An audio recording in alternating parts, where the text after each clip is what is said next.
different than folliculitis? Yeah. So the folliculitis, this is different than folliculitis because the hair follicle in folliculitis is what's being affected. And you'll see an individual like this. This is a folliculitis, okay? It's almost like a pimple. The hair follicle is irritated. In this case, though, the fungus is actually under the skin.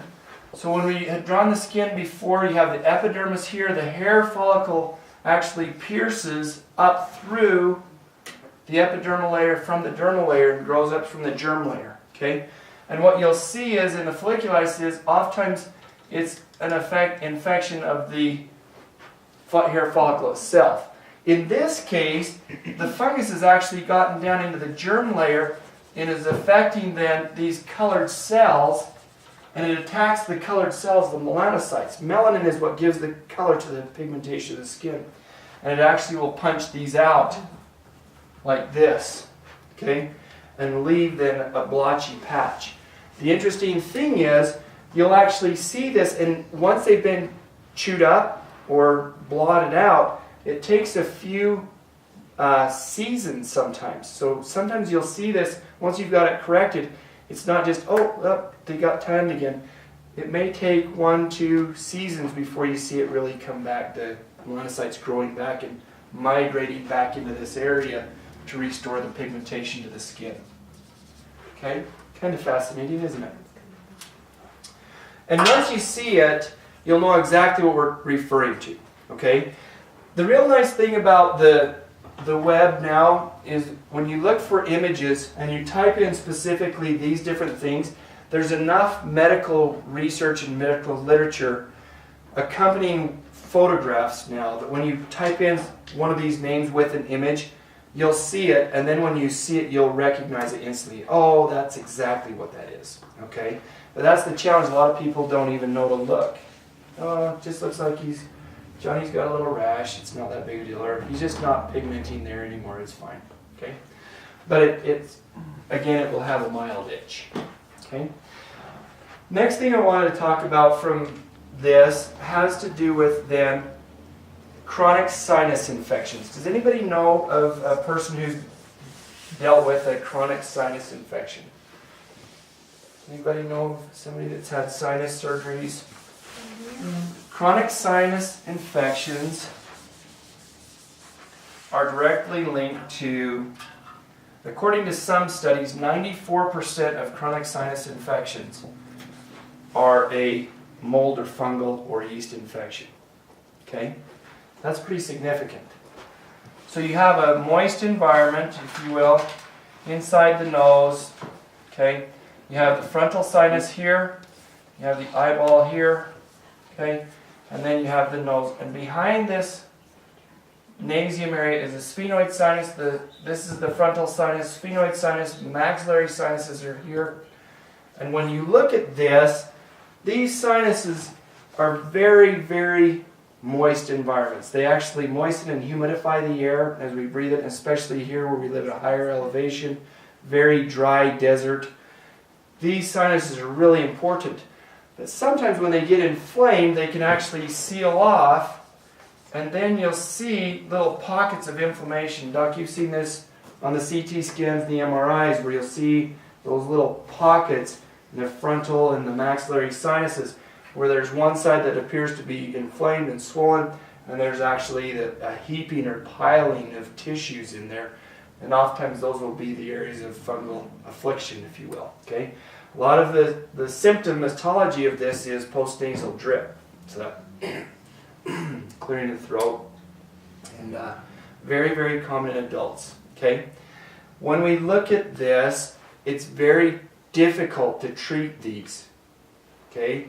If it's a true chronic sinusitis, because the yeast is usually not, or the mold or fungus is usually not isolated just to this area, the sinus area. It's systemic. And so if we only treat or try to just do the neti pot and clean it out, if we're not treating the whole system to get rid of the internal infection, we're probably missing the source of this or the sustaining of this source. Okay? Please? We've had some good luck somewhat with this, and I wonder if it's because we're using like a 3-tiered approach in that you're using ozone, but we're introducing it through the ear, Correct. as well as through the sinus, as well as in the mouth and stuff, and I wonder if that's why it's being made, because we've had some people that have been on meds forever, and was like, let's try this, let's see what this does for you, and it seems to help a little bit. Absolutely. So the statement is an observation in the dental office right now where they're seeing the use of ozone through ear insufflations, and then also a nasal cannula, and then oral right over the teeth. We're finding some great results with that, and that's true. Okay. A few other things that have been very effective include the olive leaf extracts, the use of the neti pots. A lot of people use, but I don't find them as effective. Okay, so a lot of people have used citricidal, which is an extract of grapefruit seed extracts, and when we look at these areas, because of the impaction that often occurs, if they do not respond to natural remedies, we actually have to use 21 days of diflucan. Okay? And diflucan is a prescription. And normally it's given for only 2 to 3 days because it's so strong. But sometimes this has to be used to get rid of an overwhelming yeast infection in the body. Okay?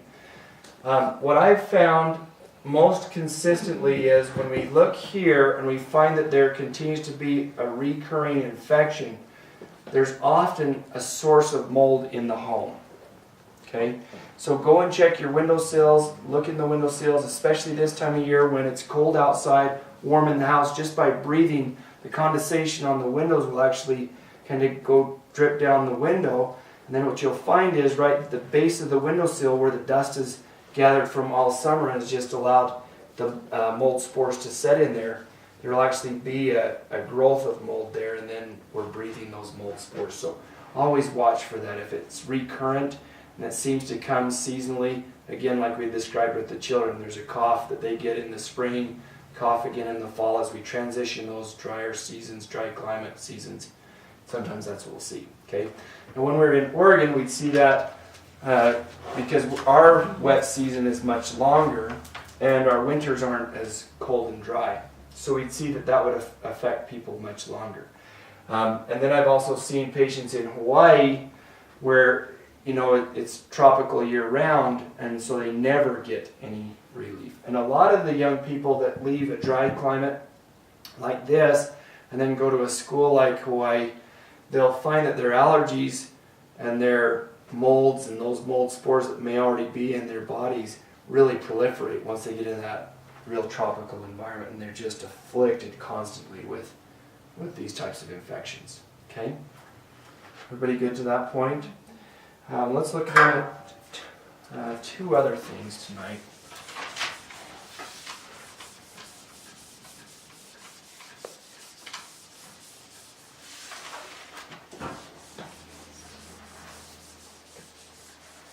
Yeast becomes often an opportunistic, and when we look at the GI system, what happens so often when I've had post-antibiotic therapy?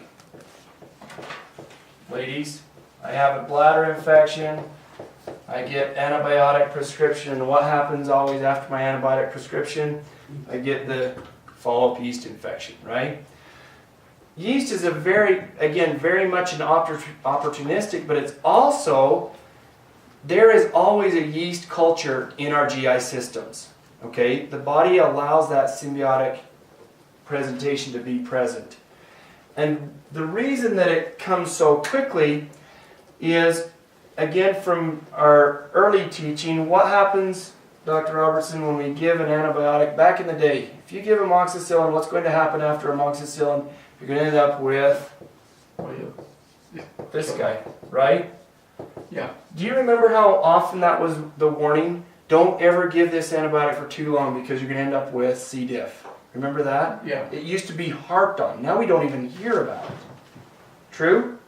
Right. Yeah. It used to be, the case was, if there's an antibiotic and you're going to use an antibiotic, be cautious because the side effect of the antibiotic is a secondary infection called Clostridium difficile. Okay? we don't even hear about that. Have any of you heard about that, C. diff? Have any of you ever seen somebody that's had C. diff? Okay? It used to be the buzzword because it was so common. It still is so common. We don't talk about it because we don't think it's that bad. Okay? It's terrible. If you actually see a patient that has C. diff, and you'll come across them, okay, the biggest side effect is chronic diarrhea. Then you'll also see a delayed absorption. So once they've gone through the diarrhea phase, they'll end up with wasting. So they'll basically start to become emaciated. Meaning, a lot of times what you'll see is a person who eats and eats but gains little, or a person who eats little and becomes more and more puffy. Okay? Their body's retaining and storing as quickly as they can because Clostridium difficile, like Saccharomyces boulardii, create a pseudomembrane in the GI system that doesn't allow absorption. Okay? And so you'll see these C. diff infections are very, very common post-antibiotic therapy. But so is yeast. Now the reason that the body will allow yeast to proliferate is because it oftentimes believes that it can still have a good hold on yeast and get rid of yeast. Okay? It can at least keep it at bay.